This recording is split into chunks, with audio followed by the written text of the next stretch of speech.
Today on the show, providing corporal works of mercy for veterans when prayer is a slog, what to do in the new Areopagus, our picks of the week, and so much more.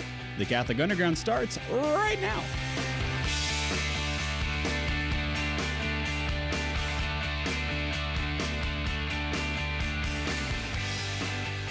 Hello, everybody. It is time for the CU Weekly, the podcast that tries to cut through the noise of the digital continent and bring you the topics that matter. It's episode number 399. Yes, indeed. Yeah. Whew. I'm Father Chris Decker. Joining me this week, we've got Kathleen Lee. She's the executive director of the Women's New Life Center. Hello, Kathleen. Hello, everyone. It's good to have you along with us. Good to be here. You know, you're a fixture now. Pretty much. You I mean, are. I've been around for a She's little an bit. institution. She is an herself. institution, yes. Also, we've got Olivia Gulino. She is a student of life. She is our resident, baking technician because she's actually brought baked goods. Yes. Yeah. Hey, Olivia. Hello. Also up to the satellite of Jeff, the Jeff Star 1 near-Earth orbit satellite, to Jeff Blackwell, who is its commandant and our tech director. Hey, Jeff. Having a bad hair day here, Father, but yeah, good to be with you. These things do happen. That's all right. I think it's not against the dress code up there. No, not at all. And then David Bizzelli, who is our quartermaster and brig superintendent, who is in for Ed Ball.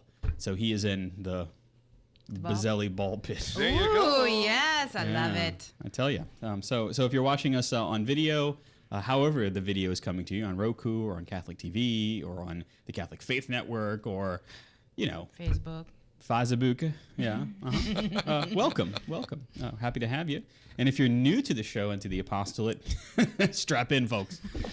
God love you. God love you. That's right. So what we thought we would do today is begin by going through one of the perhaps overlooked corporal works of mercy. In fact, if we want to connect it to the gospel of the 13th Sunday in Ordinary Time, year C, which is when we're broadcasting this, a man runs up to Jesus and says, "I'll follow you wherever you want to go. But first, I have to go and bury my father." And Jesus says something that's very striking. Yeah. He says, "Let the dead bury their dead, but you go and proclaim the kingdom of God." And so there's this notion that he's saying, if you're going to be a disciple of me, if you're going to follow me, then you have to love me first. Yeah. Before any other thing, I have to come first. But that doesn't mean that Jesus is saying that we don't honor the dead. Sure. Absolutely, right? And so we know from the Old Testament all the way unto today that burial of the dead is an important corporal work of mercy. We call it corporal, right? Because that's what is mean body. So works of mercy that we do for other people, right? Actual physical things that we can do for them. And one of them is dignifying the body with a burial. Yeah. Because we recognize that we are created good. And it's not just spirit good and body is bad. No, the spirit is certainly good because we were created with ruah, with God's own spirit breathed into us. Did you like the Hebrew word there for you, Jeff? I love that. Ruah. Yeah, I love the. But our yeah. bodies are also created very good. And it's only through our concupiscence, our inclination to sin, that our bodies can kind of become slaves to our passions, right?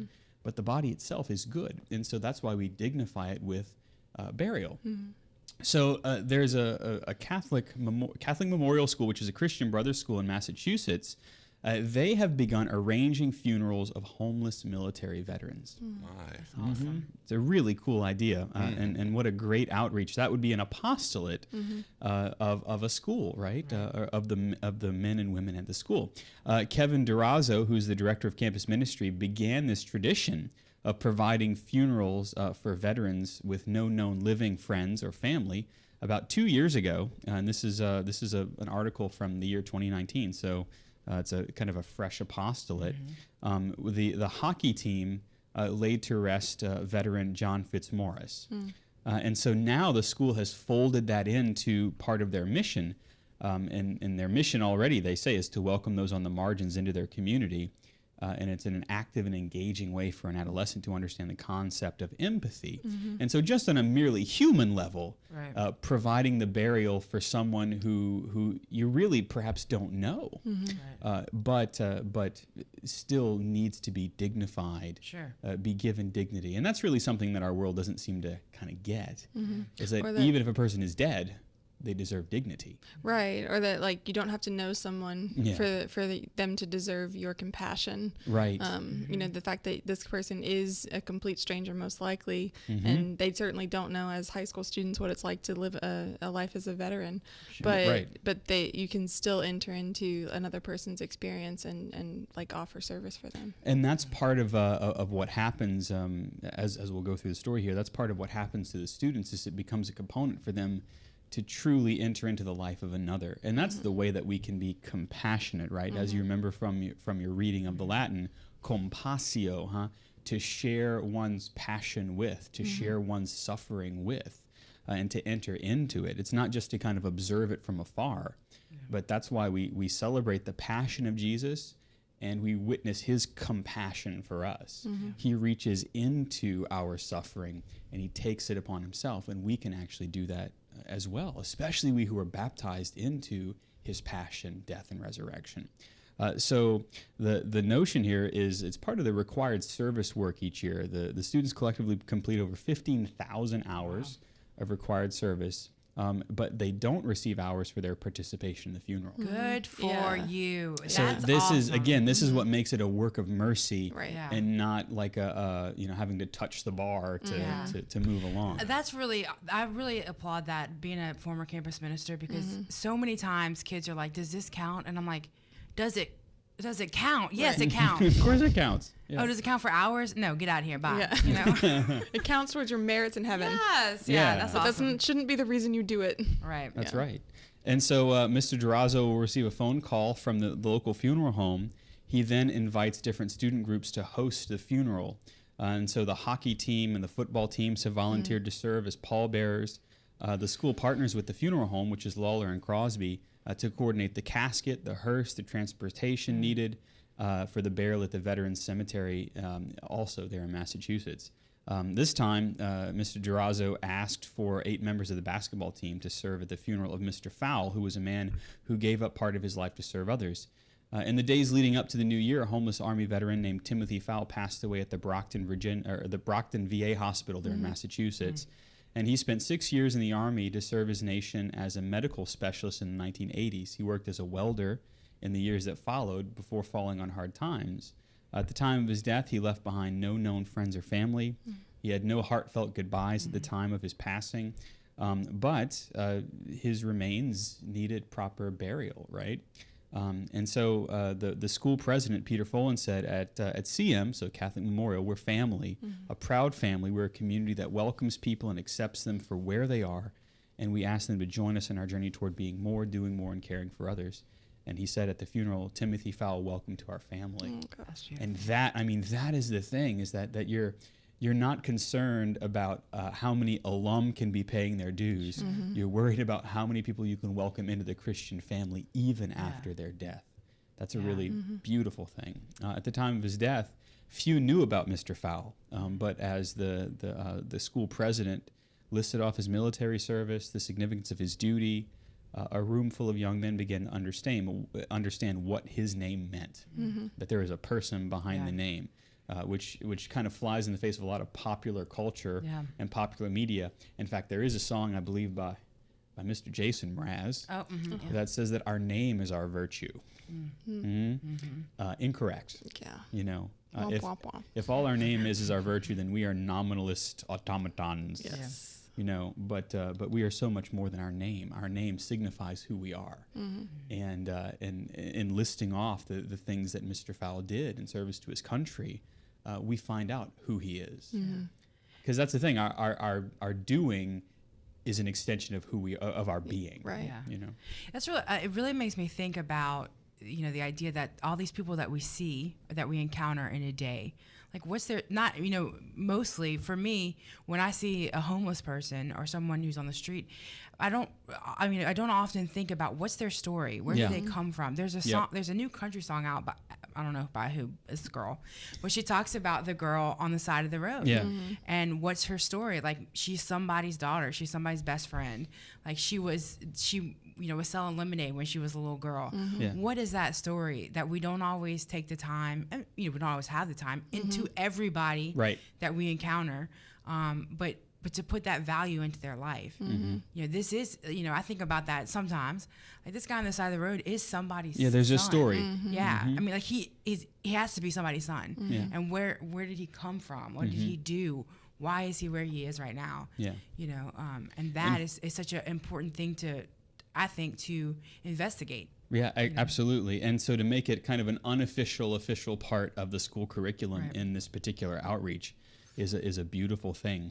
And so, as they say in the article, with that, every student leaves school that day keeping this man's memory alive and perhaps appropriating for themselves some of the doing that he did, so that their being exalts God in a more pleasing way to God. The more and more we are conformed to doing the works of God, the more and more we become pleasing to God. God, who was already pleased with us because we are created, he begins to beam like a proud father whenever our being actually begins to reflect him in a more perfect way. And that's what the corporal works of mercy are supposed to do.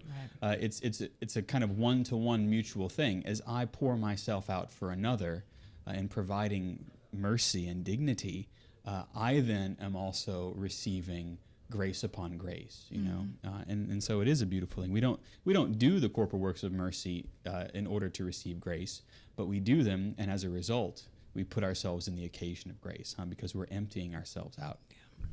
So after the final blessing, the basketball team resumed its duties. They hoisted the casket. They brought him to the hearse. There was an honor guard. He was given a full military funeral, and then the flag of the school was left at half-mast.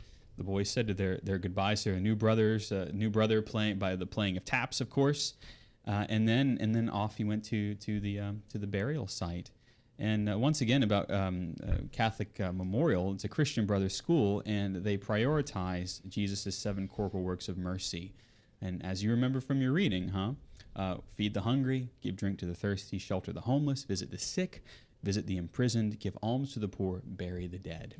And those originate, of course, from Matthew chapter 25, if you need to look it up. So again, it's always good to go back to scriptures and kind of find the root for why we do what we do. And then you can even go all the way back in the Old Testament and find the works of mercy. In fact, if you really want a good reflection on the works of mercy, the book of Tobit. The book of Tobit. Yes. Yeah. So during the funeral services in the student chapel, the students learn what it means to welcome somebody on the margins into their family. They give shelter. Even for someone, who has died. They bury the dead, they visit the sick, all these things. And from empathy, we begin to see really how Christ sees us from the cross, to actually want to enter into our suffering. Though nothing is deserved, all is gift, It starts with learning the name of this guy, this veteran, Mr. Timothy Fowle. So may he, through the mercy of God, rest in peace, and all the souls of those, especially those whose names are not known, who have no proper burial. So Catholic Underground, kudos to the students, to the faculty at Catholic Memorial there in Massachusetts. So that's a really cool kind of real living of the corporal works of mercy. Very, very true. In fact, in the chat room it says God created them by name. It's important to say their name. That's very true. Yeah, and that's actually why we're given a name at our baptism. It's why we choose a name at our confirmation, right? Or one is chosen for us by the saint who becomes our, our intercessor. But these are the important things. Yeah, and when you see someone, or some people who choose to dehumanize someone, the first thing they'll do is eliminate the use of their name. That's right. Because then that, what am I? Right, exactly. Yeah. Well, that's why names are so important to God. Like, not only in the giving of the name, but also in the changing of the name. That's correct. At moments of conversion or moments of covenant. But then too, like when God tells Moses his name, like that's a big deal, because what is a name? It's a point of recognition, but it's also a point of like power in a sense. Like I know you. An invitation to have a deeper knowledge of somebody. Yeah. So it's like for us to know God's name is a big deal, because it means that there's an intimacy there. Yep. And so if nothing else, like Christina says in the chat room, teaching others to always ask names, even if we can't give them money. Yeah. That's an important thing, because not only just because it's humanizing, but because it is a desire to say, I wish to know you, and I wish for you to know me. And sometimes, I mean, even I forget that too, because we can get very kind of business minded, you know. Well, yeah, I mean, I'm just thinking about this right now, but how many times do people use my name in a day? You know, the people that I work with when I was a teacher, I mean, I'd hear it 24/7, Miss Lee. I was like, but if you don't have a community, if you're homeless, how many times do you hear your name? Probably not ever. You just hear a number. You know? I mean, you could go days, months without anybody speaking your name, and how like difficult that would be. And of course, that's I mean, that's part of solitary confinement in prisons too. You know, is you dehumanize the person first of all by never calling their name and always calling them their number, right? And that I think is what we in our society ought not to do, is to put people in solitary. You know. Because we are effectively dehumanizing them. That's a very good point of recollection and reflection for sure. My goodness. Well, I suppose at this point we should let you reflect, however you like, on the fact that we are the Catholic Underground.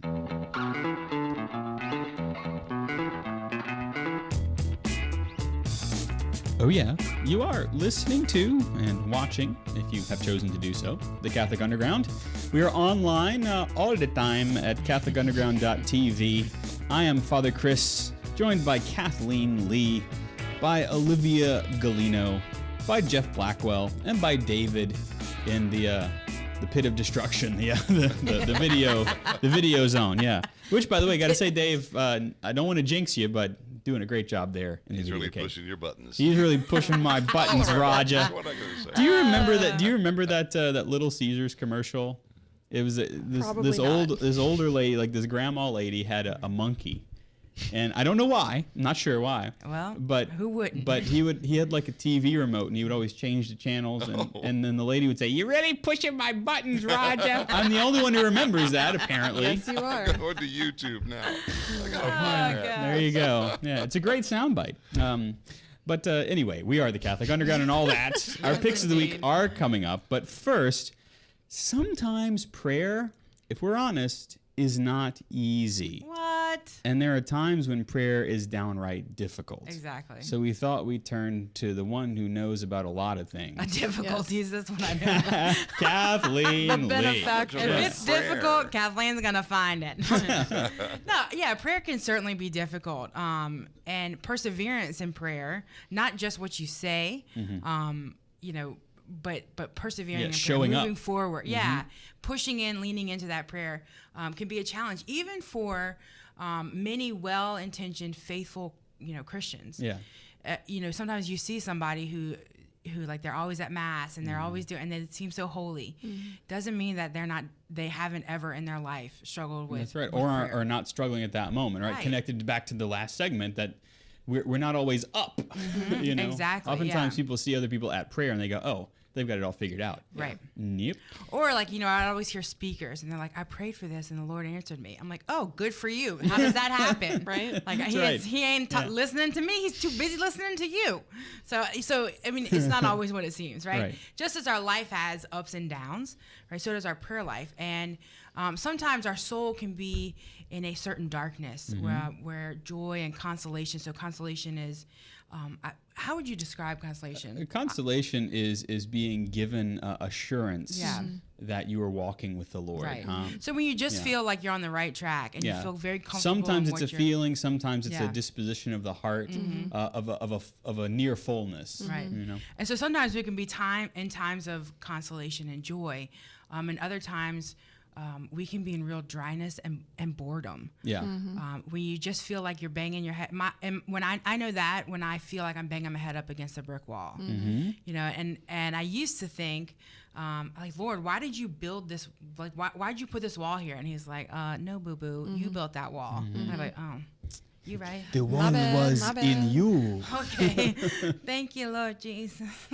So what should we do in these times when we feel bored or when we feel dry or in opposite of consolation, desolation? So we should heed the words of St. John of the Cross, who is a doctor of mystical theology. That's right. He's one of those doctors of the church. Yes, indeed. Or, in easier terms, an expert on how prayer positively impacts the soul. right? And he did so as a poet more than anything else. Oh, Yeah. Beautiful. And so he says this. He says, never give up prayer. And should you find dryness and difficulty, persevere in it. For this very reason, God often desires to see what love your soul has, and love is not tried by ease and satisfaction. Love is not tried by ease and satisfaction. Yeah. That is anti what our world tells us love is. That love is all ease and satisfaction. Right. Yeah. Ease is all getting things the way you want them on Sunday morning. Right. No, that's not what love is. Yeah. Right.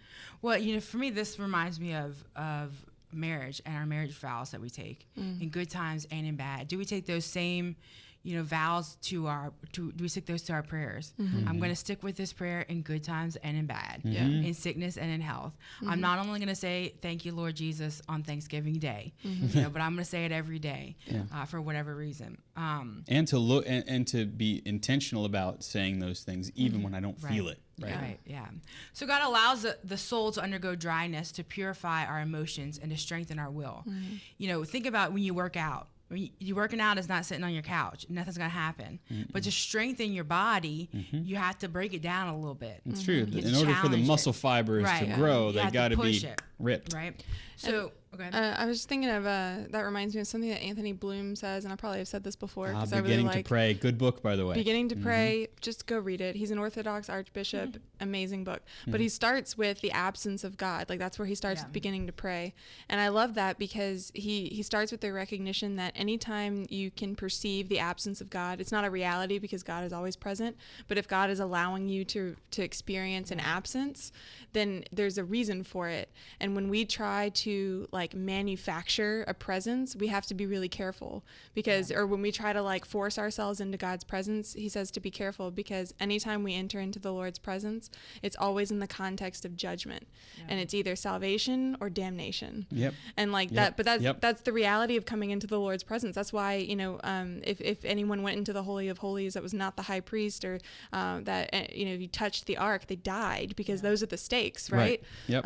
It's one of judgment. And it's not to make us scared, but to make us realize, you know, who we're really praying to, who That's we're really right. talking He to. happens to be God. Yes. The one who made us. Yeah. I am who am, Exactly. all that, yes. Yeah. Mm-hmm.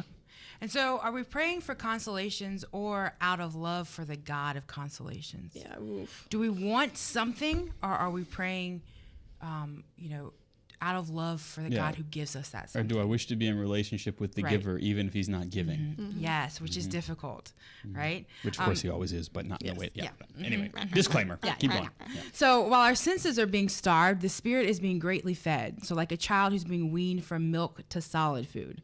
They may feel like they're missing out on the milk, right? But they're being fed in a whole nother way. And we don't always understand it, but that's all right because I'm going to give you a little rundown on what to do.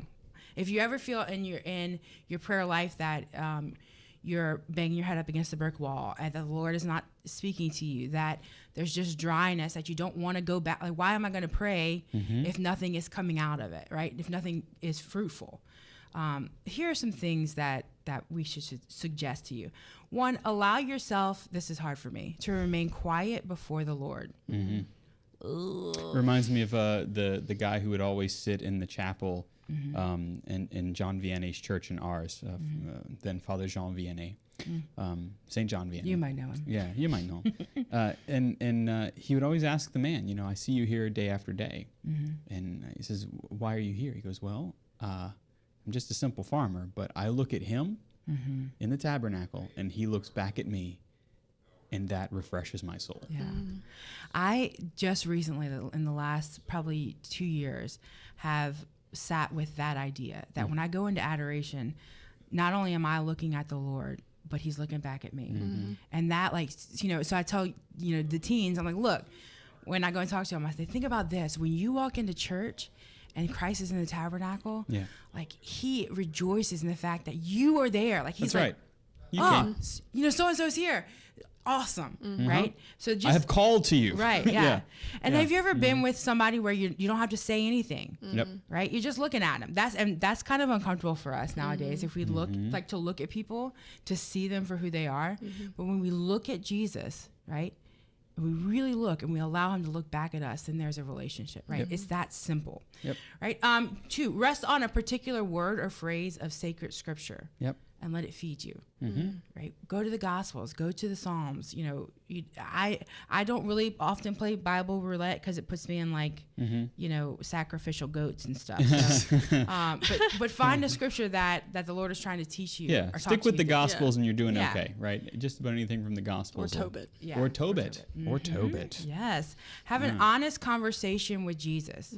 He knows. Yeah. He knows. You can yell at him. It's okay. Yeah, right? You can. There have been Amen. plenty of times where I've come in and, you know, can. share with him that you're really not liking the silent treatment. All right, Lord. There have been plenty of times where I'm like, oh, you got to say something or I'm out of here. Like, Yeah. I say, look, I don't like this, but I'm here. Yeah. Like I'm planting myself here. Yeah. Yeah. yeah. Persevere. Don't give up, right? If you plan to pray for 15 minutes, if you're looking at you know, at prayer time, I'm going to commit to 15 minutes a day. Don't sit there and watch your clock. Right. Especially if you're in a dry time. Yeah. Right. Yeah. Yeah. If you budgeted for 15 minutes per stay 16. Yeah. Yeah. St. Stay in Ignatius talks about that. Yeah. Show up. Yeah. Stick to your planned times of prayer, right? Don't give up or cut corners unless there's a good reason, like an emergency, a fire, or a sick kid. Or a sick kid on fire. Yeah, that would not be good. You know? In that case, heaven help you. Yes, right. yes, indeed. But stick to that planned prayer time. It's like working out, right? We can wake up for a week maybe at 6 a.m. and go work out. But the second week, we're like, well, I'm not really seeing any results. Yeah, that's so, right. Yeah. you know, Yeah. we do the same thing with prayer, right? Number whatever. I don't know what number we're on. Give God space, right? Allow God to pour out his graces upon you on his terms and in his due time, not yours.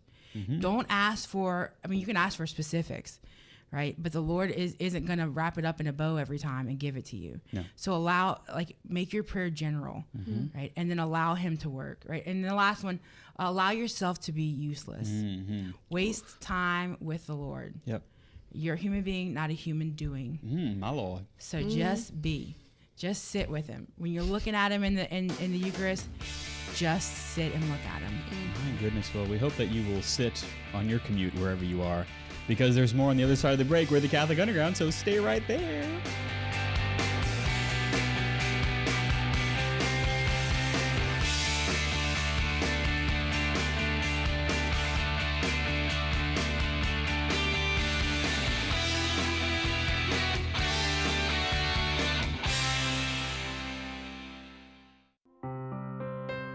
Hail, Holy Queen, Mother of Mercy, our life, our sweetness, and our hope.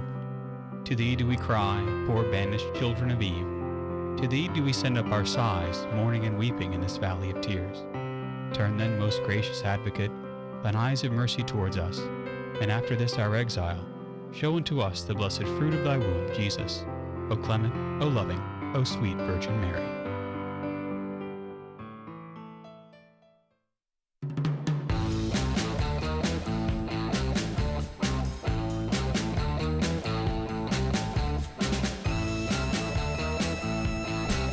Welcome back. You found the Catholic Underground with me, Father Chris Decker. I'd rather be surfing right now. Do you surf? I can, but not well.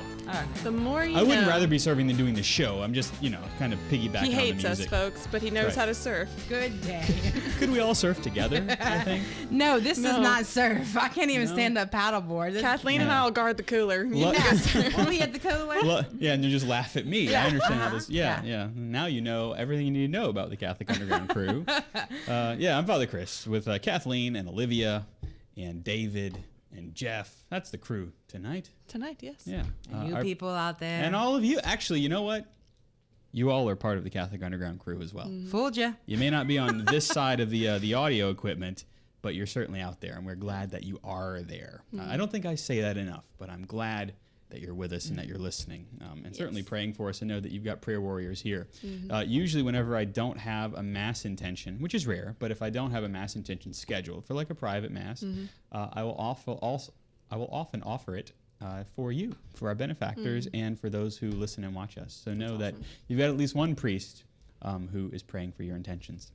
Our picks of the week are coming up in just a few moments, but we thought we would talk a little bit about evangelization. It's like a $5.50 word, and we are constantly trying to kind of refine what it means here in the 21st century. Yeah. You know, Well, because the 21st century, and I would venture to say even, this decade versus the last one, things are moving so quickly that our definition or our understanding of evangelization needs to shift with it. Because, I think when I hear the word evangelization, and I work in like the Department of Evangelization and Catechesis, right. But there's still this connotation of evangelization as like Bible thumping, like people on the sidewalk with pamphlets, and like that's not it, right? Nope. Evangelization is something much more, like we were talking about prayer a minute ago, like it's much more intimate, it's much more personal, and you really can't evangelize unless you know the person or have respect for the dignity of the person in front of you. Numbers, forget them. Success rates, what are those? Evangelization is person to person, and really about coming to the reality that I may not know what happens in this person's life after I meet them, but that's not the point. Right.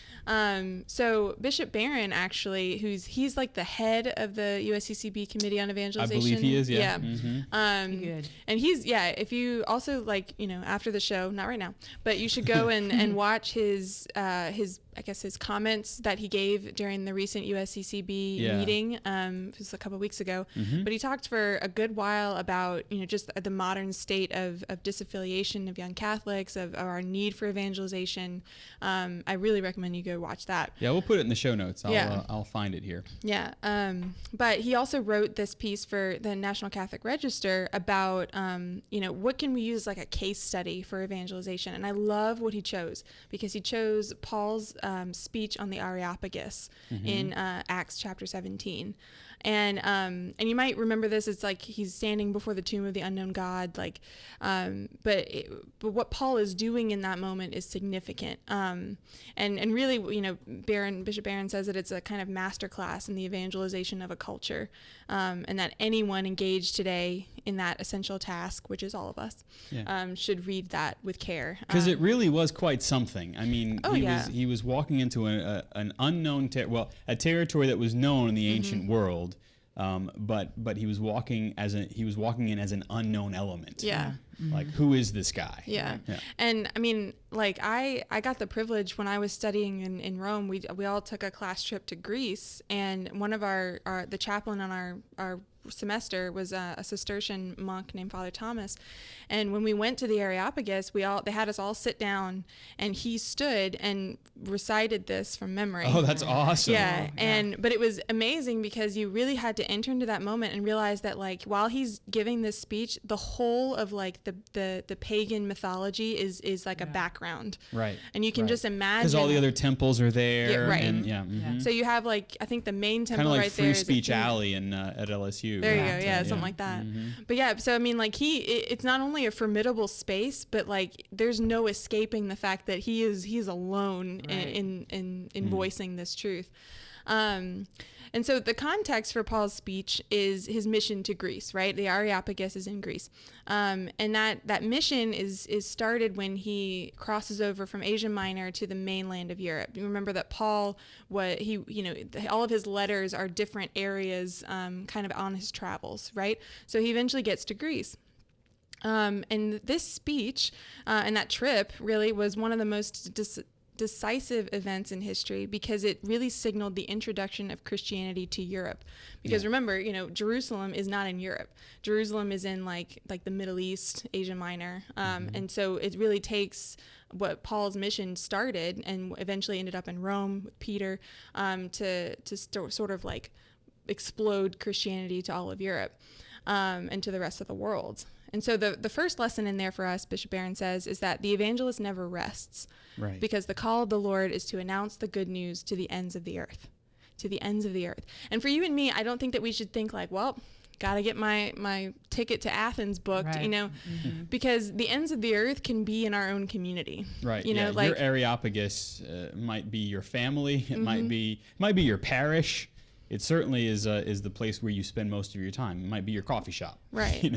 And think about, like, what are the ends of your earth? Yeah. We all we construct our worlds, and that's not necessarily a bad thing, because we have to inhabit somewhere. But think about, like, what stretches the limits of your particular existence, your particular earth, our world that you've created for yourself. and how would you go to the ends of that earth? Right. And it could be as simple as doing something you wouldn't ordinarily do, or talking to someone you wouldn't ordinarily talk to. So that's like it's a challenge in creativity as well as evangelization, to say like, okay, well, yeah, like I need to think about my own life and how I can go to the ends of the earth just today. Yeah. So after spending some time in like the northern parts of the territory in Greece, so like Macedonia, Philippi, Thessalonica, Paul made his way down to Athens. And it should be noted, Bishop Barron says, that his preaching in the north met with some success. He had some success there. Communities were being started and maintained. But he also started up some fierce opposition. People were starting to get to know him and know his name, but not in a good way. That's Paul. Oh yeah. Yeah. And Paul he's a brazen character. Like this dude's kind of like Peter. Right. Like he's not going to be lukewarm. No. You're either going to love him or you're going to hate him. Mm-hmm. So he was arrested and imprisoned in Philippi. He was chased pretty aggressively out of Thessalonica by an angry mob, not unlike Jesus. Mm-hmm. But from the very beginning, that Christian proclamation has been opposed. We know this. This is not new information. And Christian preachers have found themselves in danger. Case in point, Paul was there as Saul when Stephen was stoned to death for preaching the good news. Yep. Right? So this is something that has been from the very beginning of the church, and that Paul as Saul even participated in it himself. So he's very aware of what he's getting into. Yeah. But the lesson in there for us is that those who venture into that field today shouldn't be surprised when they meet with some pretty rough plowing. Yeah. We're not going to enter into situations that are easy. We're not going to enter into situations that kind of give way to what we say. And in fact, if you aren't like struggling or having to push through at any point, it's probably not evangelization that you're doing, Yeah, I certainly, as a priest, I certainly find that in my ministry, especially in the 21st century, is that there is often a lot of pushback, and it's really easy to preach when everybody gets what you're saying, right? But it's difficult to evangelize whenever you are in the Areopagus, where you got people that are saying, I don't know, or I am diametrically opposed to everything coming out of your mouth, And that is now happening in a lot of centers, which is, of course, one of Bishop Barron's things that he talks about in that UACCB address, is that there are now people who have not been introduced to Jesus Christ, to the gospel, and the things that they know about Christ and the church are things that have been fed to them by a culture that already kind of proceeds from a, we'll tell you what it is, even though that's not what it is at all. Right. Yeah, and so it's a very different playing field than talking like as Catholics to even other Christians, or as Catholics to people of other non-Christian religions. We have to not only contend with what we believe and what other people profess to believe, but also what people think about us. Yeah. And that's a hard road to travel, because very often we're going to be misunderstood. Yeah. And you got to check that baggage at the door if you're going to be an evangelist, and that's not easy stuff to do. That's right. But Paul knew that it was still very important that he go to Athens. Athens is like the center of culture at this time. And really like for many, many years, from the, conquering of Alexander the Great to, pretty recently after Paul leaves there, like Athens is the Rome of the ancient world. And so Bishop Barron says that it was a sure instinct that Christians, from Paul to Augustine to Aquinas, John Henry Newman, John Paul II, that they have made their way to centers of thought, communication, and the arts. So it's very important that we not only try to create a culture around ourselves, but we go to where it already exists. Yep. And so what is that in today's world? I mean, it doesn't always have to be a physical place. It could be, learning, like philosophy or the arts, fine arts, or cinema, or things that are kind of cultural bastions. Yep. Find what those are. You know what they are, because they're the things that influence your daily living. And wherever culture kind of finds its nexus point, that's where we need to be. And the church is very clear about that. You read like Inter Mirifica and one of the documents that came out of Vatican II, and especially when it comes to like communication, that document's very clear that not only should we be catching up to the communication methods of the time, but we should be like ahead of them. Right. Yeah. We should be leading the way. Right. Yeah. Inter Mirifica speaks about that, and of course that's a big part of what the Catholic Underground tries to do. Yeah. Is to be as viable in our presentation of the faith, right? So that perhaps you who are just kind of stumbled onto us on Facebook are like, that's actually pretty well produced.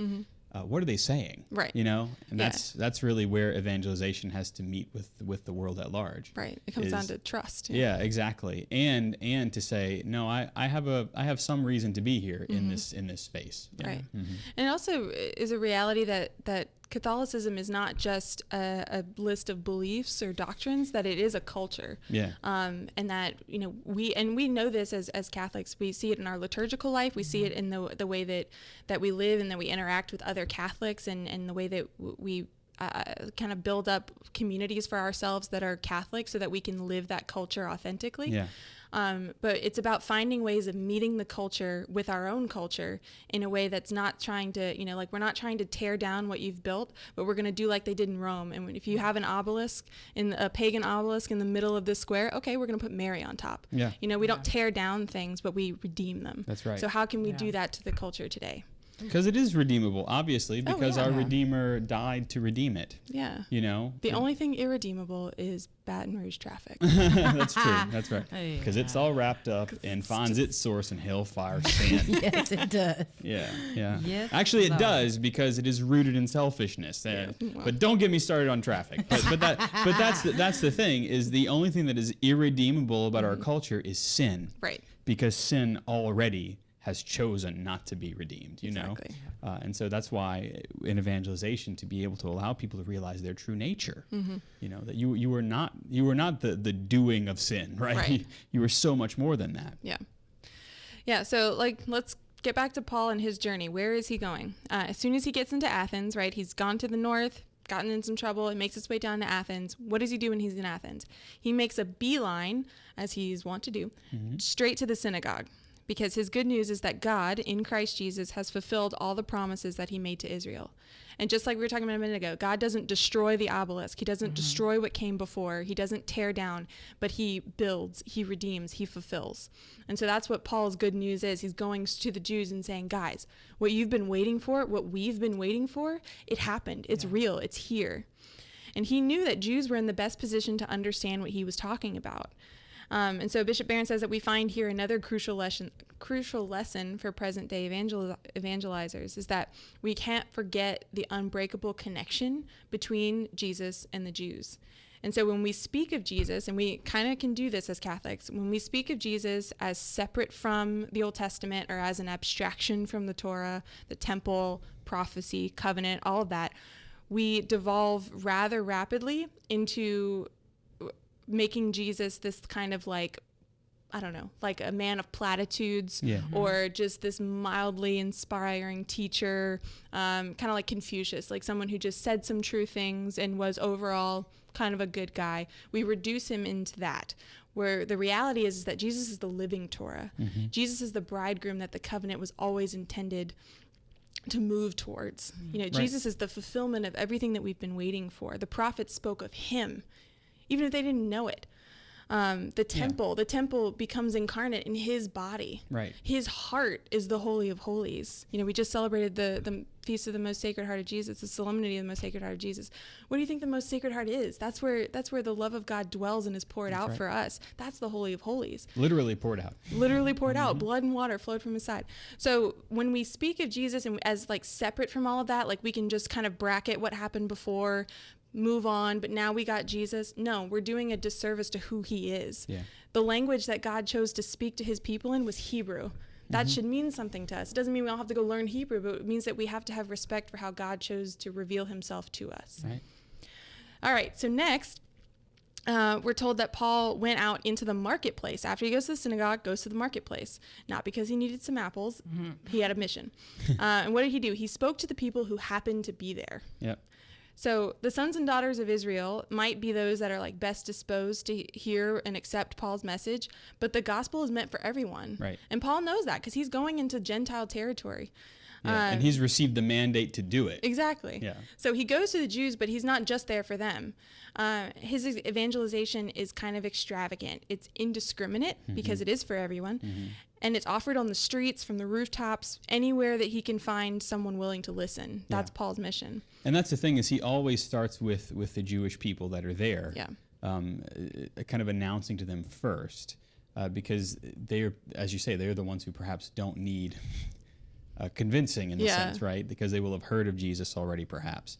But he never stays there. He always kind of spreads outward, and he realizes that the Gentiles have had no one to proclaim the gospel to them, and so he says, "Yep, I'll do it." Yeah, and so our evangelization should look kind of similar. Bishop Barron says that, he knows that even the prospect of it is pretty daunting, especially thinking about what that would look like to us as modern day people.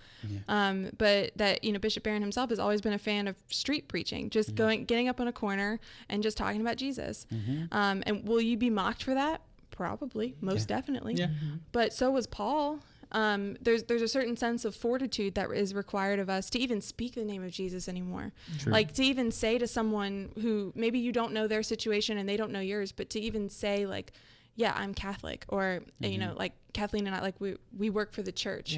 I have all these medals around my neck. When people ask me about them, do I tell them the truth, or do I just say like, oh, I just liked them? They're pretty. What do you say? How do you make it so that Jesus is just so much part of you that you can't help but let other people know? Right. Sure.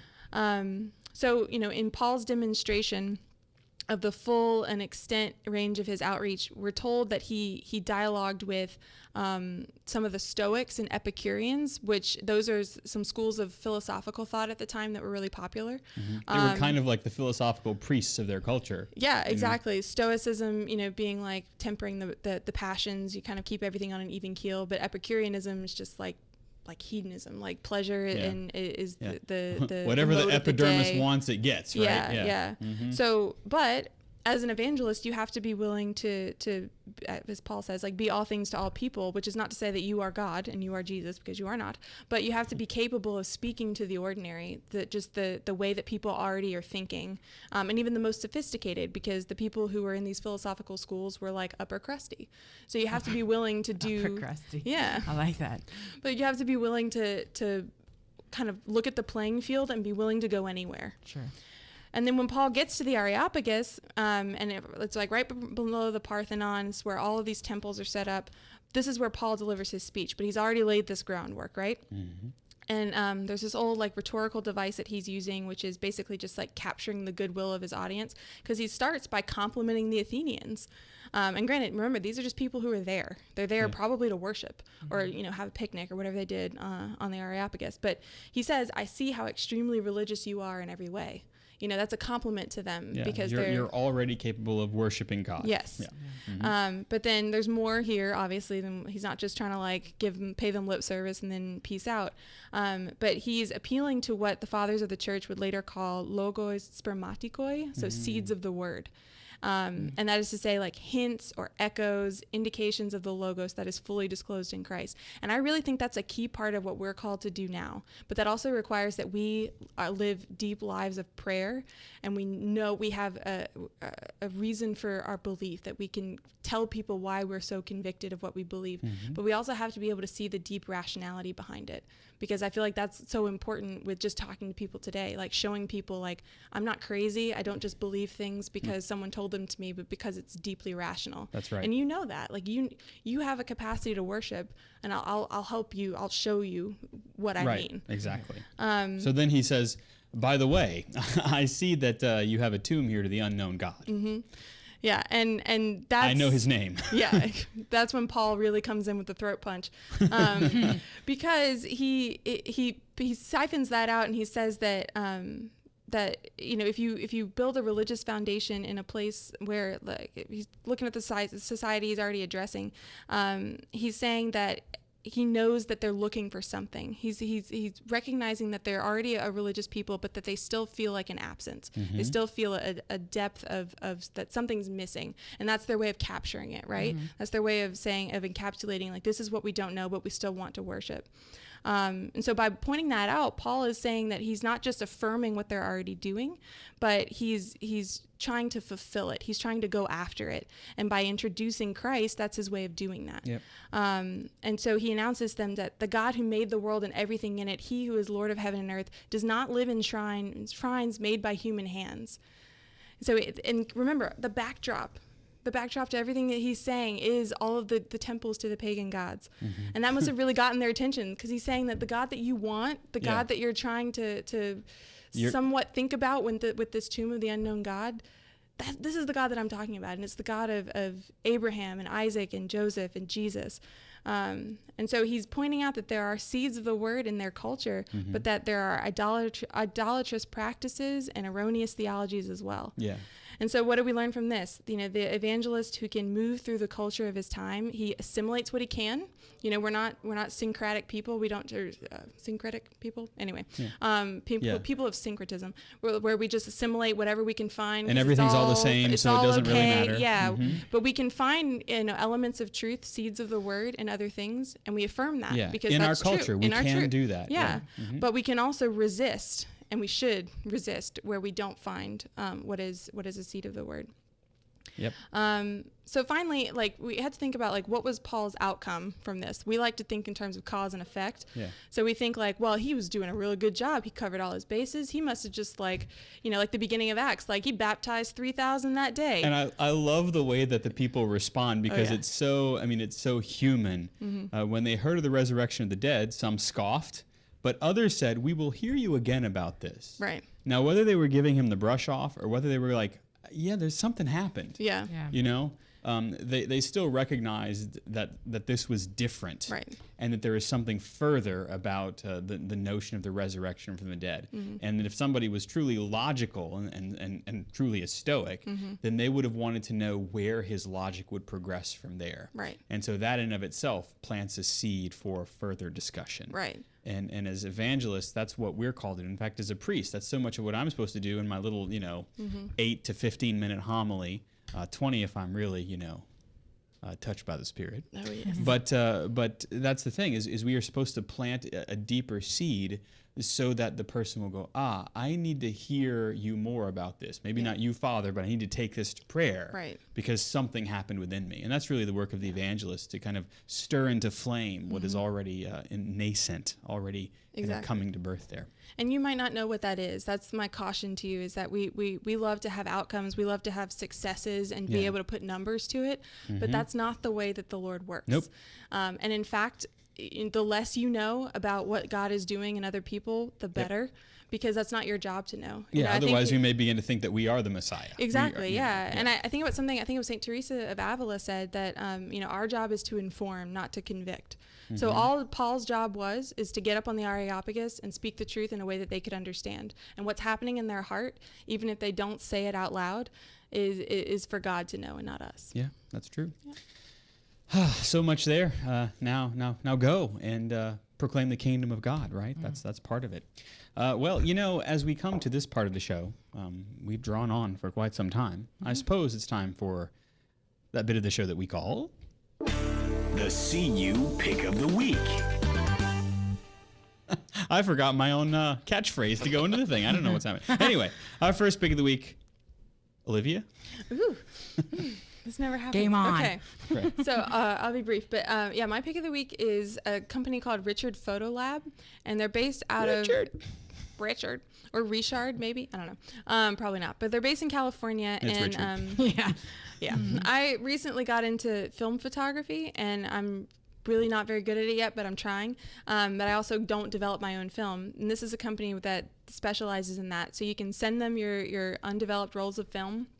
And you can tell them how you want it, exposed. Cool. What do you want to do with the negatives? Do you want them to print them, or you just want a digital scan?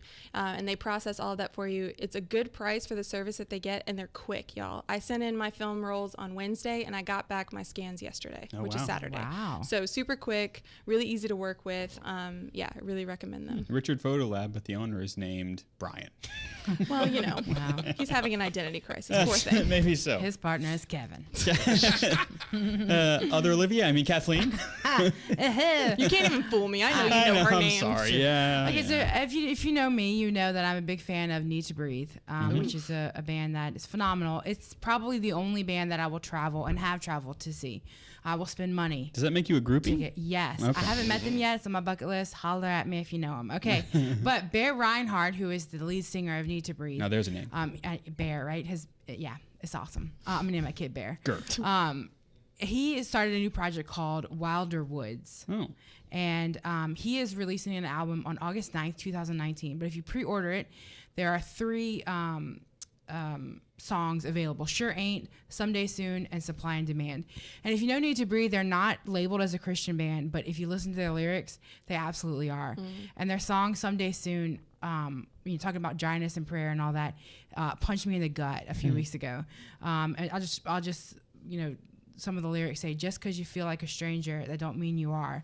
God, I could use a reminder of what forgiveness is for. I mean, it's just like, what? Yes, thank you for that. Thank you for that. So Wilder Woods, you can check it out at iamwilderwoods.com. We'll have it in the show notes. We'll put it in the show notes for sure. Jeff, your music-related pick of the week. Yes, John Finch. You know him? Yes. You love him? Oh, yeah. He's the pride of Pearl River, Louisiana.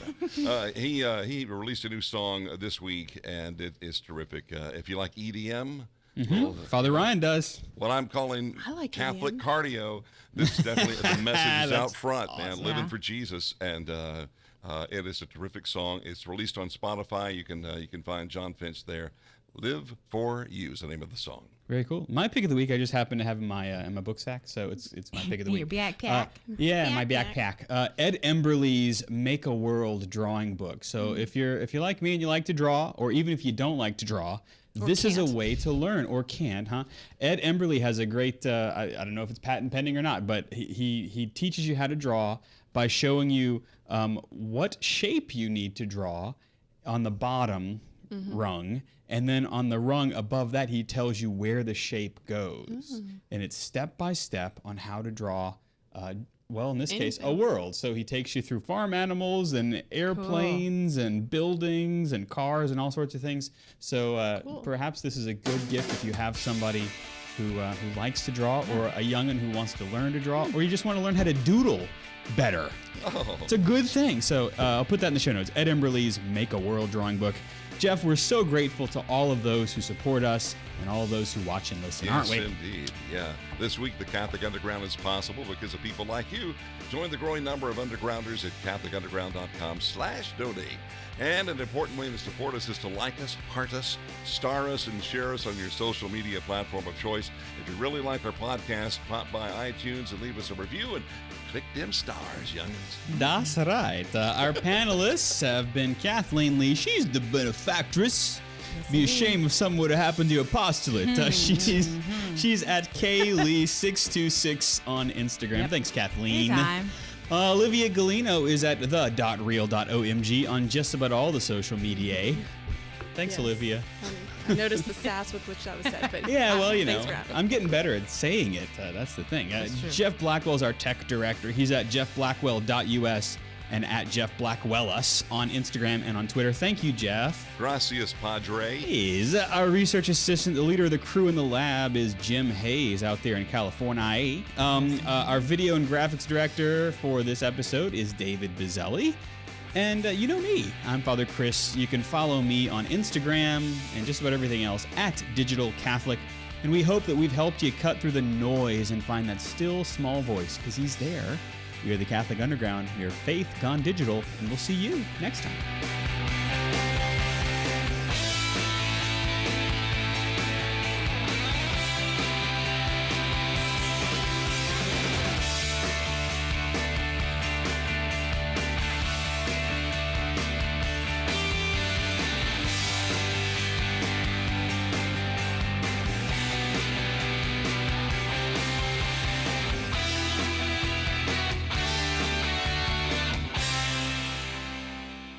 From the Catholic Underground.